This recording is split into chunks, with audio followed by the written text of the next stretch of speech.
it must have been for us to be thrown into this world where there was a whole new language, a whole new social hierarchy, a whole new set of authorities, people pushing you around who you don't understand, people who are putting strange tools in your hands, people who are trying to get you to relate to them and to relate to each other in a very different kind of way from what you're used to relating to.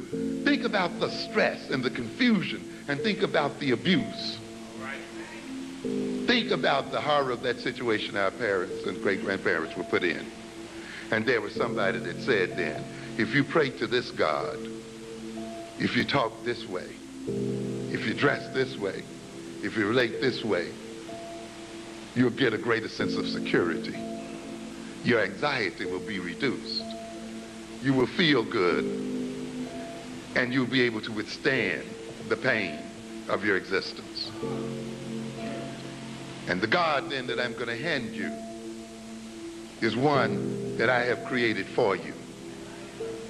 And a theology that comes with it is one that I have created so that you will continue to serve me as you continue to serve it. And we come to believe in the veracity of that God and that religion. Why? Because we feel so secure when we follow it. And we feel so relieved when we follow it. And yet we wonder why, despite all of our prayers, despite all of our devotion, we still suffer the way we do. I often ask the question, why is it that the people who pray the most have the most of their children in the jails of America today? Who shout and kick over the benches and so forth, are filling up the prisons and have the children killing each other and addicted out here in these streets. There must be a problem here, ladies and gentlemen. We must reorient ourselves to our religion.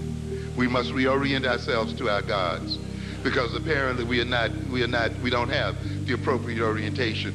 Because as that book you read says, you can tell a tree by what? The fruit it bears. And therefore, if it bears bitter fruit, or if it bears no fruit at all, the God you worship says it is but fit to be hewn down and thrown into the flame and consumed. Read your own Bible. It gives you a very practical measure as to whether the religion you're pursuing is an appropriate one. And that measure says, look at the fruit that it bears.